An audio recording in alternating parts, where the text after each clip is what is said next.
It was a quiet Sunday afternoon in a rich neighborhood of Los Angeles. Most homes were silent behind tall gates, but suddenly, a loud crash broke the peace. Maya, a middle-aged black woman, worked as a cleaner in one of the homes nearby. She had just stepped out with a garbage bag when she heard it, glass breaking, wood splintering, and a loud scream. She looked across the street.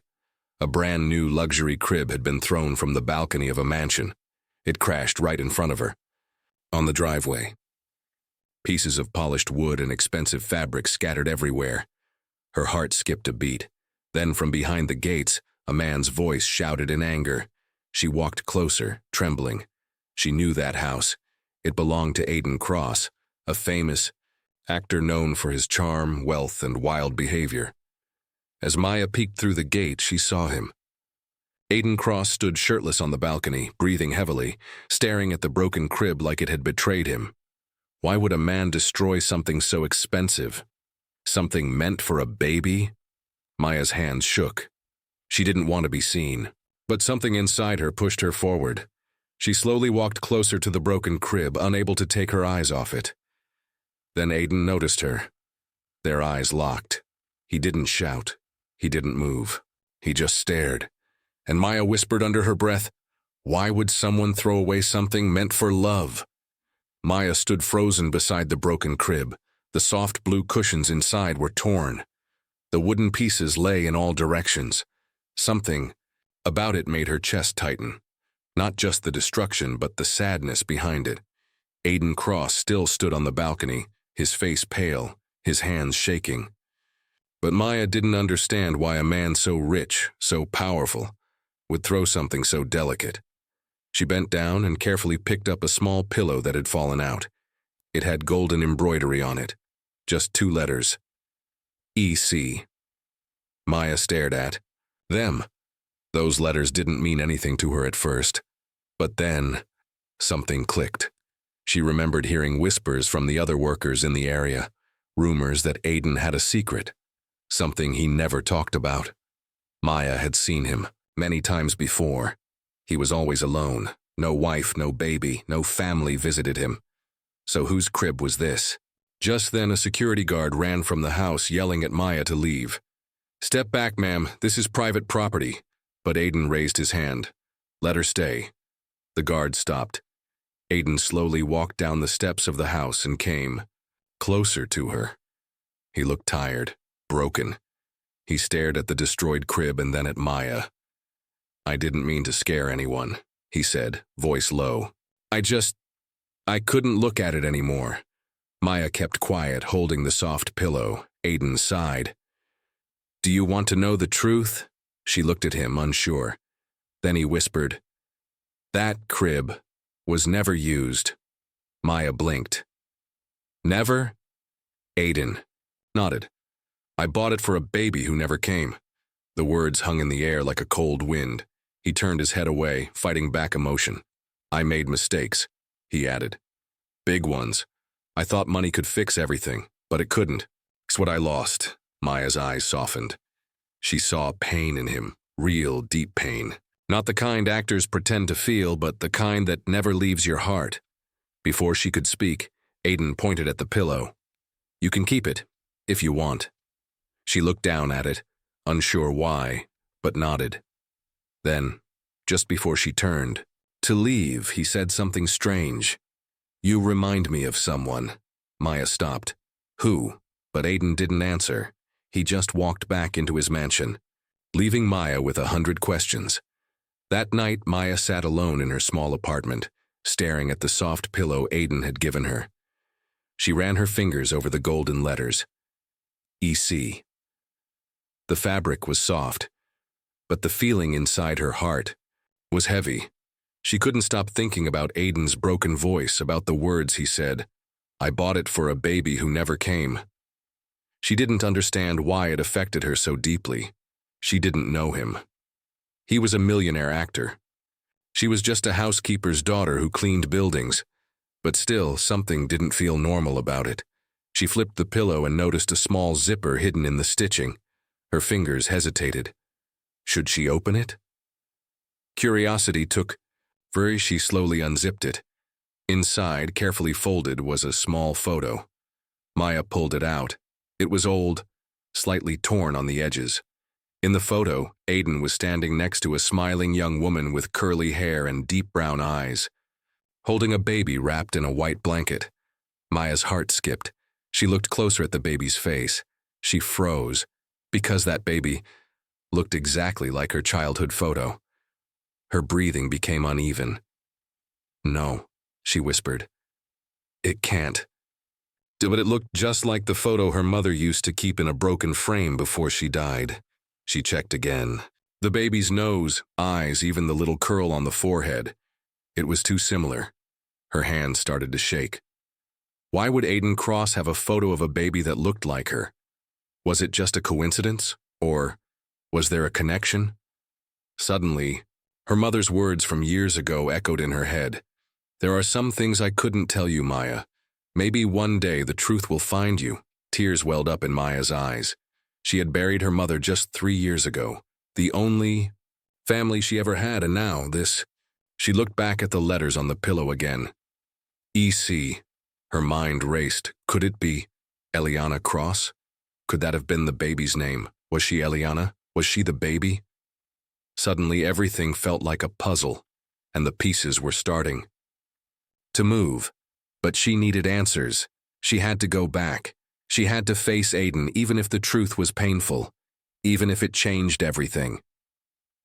The next morning, Maya didn't go to work. She couldn't eat, couldn't sleep.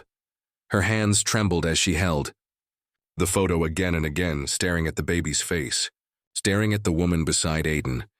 The woman looked like Maya's mother. Her heart pounded as she left her small apartment and took a long walk to the edge of the city, where the fancier homes stood. She didn't know what she would say. She didn't even know if Aiden would talk to her. But she had to try. She had to know who she truly was. As she reached the gates of the tall mansion, a guard blocked her way. "You can't come in," he said. Maya took a deep breath and showed him the pillow. "Please, I need to return something. It's important. Tell him it's about Eliana." The guard raised an eyebrow but called inside. After a long pause, the gates opened. Maya stepped through, her heart pounding in her chest like a drum. Inside, Aiden stood in the hallway, his face tired, his eyes puffy like he hadn't slept either. He looked at the pillow in her hands. "You came back," he said, softly. Maya nodded, her voice shaking. "I opened the zipper. I saw the photo, the baby, the woman." Aiden's body went still. "That woman," Maya said slowly. "She looked like my mother." He didn't speak. "My mother's name was Hanaya," she continued. "She passed away 3 years ago. She never told me who my father was." Aiden's eyes turned red. He sat down slowly on the nearest chair, covering his mouth with his hand. He looked up at her with tears forming. Her name was Hanaya," he whispered. "And the baby, her name was Eliana. That was the name we chose for her." Maya's knees weakened. She sat across from him, gripping the pillow tight. "What happened?" she asked, her voice barely a breath. Aiden looked away. "I was young, stupid. My parents didn't want me with Hanaya. They forced us apart, told her to leave, that I didn't want her anymore. But that wasn't true." He looked at Maya, pain deep in his eyes. "I searched for her for years, but she disappeared. I didn't even know if she had the baby. I never knew if I had a child." Maya's lips trembled. "My mother never said anything, only that life was hard, that we had to stay quiet, that people wouldn't understand." Tears rolled down her cheeks. "Was I the baby?" she asked in a broken voice. Aiden stood up slowly and walked toward her. He knelt down beside her and took her hand gently. "You are Eliana," he whispered. "My daughter, my little girl." Maya couldn't breathe. Everything she believed, everything she knew, was crashing down like a wave. A rich man, a father, a life stolen by lies, and all this time she'd been sleeping on the floor, cleaning homes, while her real father searched for her without knowing she was just blocks away. After that day, Maya and Aiden began to meet secretly. Every time, Maya felt closer to the father she never knew. but questions filled her mind like a storm. Why had Aiden's family forced Hania away? Why had they hidden the truth for so long? What had really happened to her mother? One evening, Aiden took Maya to an old library filled with dusty books and old photos. He opened a locked box and pulled out letters yellowed with age. "These were from my mother," he said quietly. "She hated Hania. She wanted to keep our family name clean." Aiden's voice cracked. "She made Hania leave, but I didn't want that. I wanted to protect you." Maya looked at the letters. In one, Hania had written about fear for her daughter's safety. She warned about people who wanted to hurt them. "Your mother was brave," Aiden said. "She hid you to keep you safe. She loved you more than anything." Maya felt tears fall again. She never knew her mother had fought so hard. But there was more. In the box, Aiden found a letter addressed to Maya. With trembling hands, he opened it and read aloud.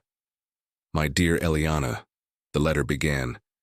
"If you are reading this, it means we were separated, but I want you to know you are loved. Life is not easy, but be strong. One day, truth will come to light and you will find your way home." Maya's heart ached. Her mother's words were full of hope and sadness. Suddenly, the door burst open.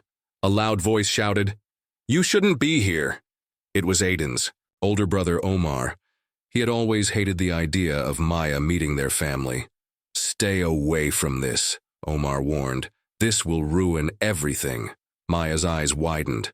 Why was Omar so angry? What would happen now? Aiden stood protectively in front of Maya.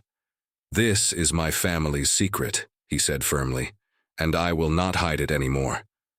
The room was tense. Maya felt both fear and courage inside her. What else was hidden in this family? Would she ever feel truly safe? The air in the room felt heavy and cold. Maya looked at Omar with wide eyes. He was angry, his face red and hard. "Why don't you want me here?" Maya asked softly. Omar didn't answer, but his glare said a lot. Aiden stepped closer to Omar. "We can't hide anymore," he said. "We have to face the truth." Omar's voice grew louder. "If the truth comes out, our family will be ruined." He pointed. "Maya. She is a stranger to us. We can't accept her."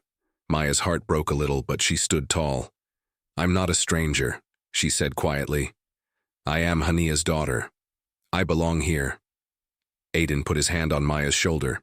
"We must be strong together." Suddenly their father, Mr. Malik, entered the room. He looked tired but serious. "Enough," he said. "We have hidden the past for too long. It's time to stop the lies." Maya watched as the powerful man spoke with pain in his voice. "I made mistakes," Mr. Malik admitted. "I didn't want to lose my family's honor, so I forced Hania away." His eyes filled with tears. "But I was wrong. I should have fought to keep her and her child." Omar shook his head angrily. "No, you can't change what happened. It's too late." Mr. Malik looked at Omar with disappointment. It is never too late for forgiveness. Maya felt hope inside her chest. Maybe this was the chance for healing. But Omar wasn't done. He warned, "If you all choose to accept her, you will lose everything." Maya looked around at the family. She had longed to know. Some faces were sad, some angry, some confused. She took a deep breath. "This family means everything to me," she said. "I want to build a future with you, if you will have me." Aiden smiled gently. "We will face this together." Mr. Malik nodded. "Family is more important than pride." Omar's eyes softened for a moment, then he turned and left the room. Maya felt tears of relief and fear. The battle had only just begun. Would the family accept her? Could they heal the deep wounds of the past? Or would Omar's anger destroy everything? The days after the family meeting were quiet but full of tension. Maya waited nervously for Omar to speak, to forgive, to accept her. She knew it would not be easy. One evening, Mr. Malik called everyone to the big family garden. The sky was pink and orange, and the air was warm. Maya saw Omar standing far away, watching silently. Mr. Malik took a deep breath and said, "We all have hurt each other. But today, I want us to try again. To forgive and to love. He looked at Maya and smiled softly. You are part of this family now. Maya's heart beat fast. She stepped forward and held out her hand to Omar. Omar looked surprised. For a long moment he did not move. Then slowly he reached out and took her hand. A small smile appeared on his face. I'm sorry, he whispered. Maya nodded, tears in her eyes. It's okay. We can heal. The family gathered close. There was a new hope, a new trust. Aiden put his arm around Maya and Omar. For the first time in many years, the family felt whole again. Maya looked at the stars and smiled. She knew the road ahead would be long, but she was ready, because now she was home.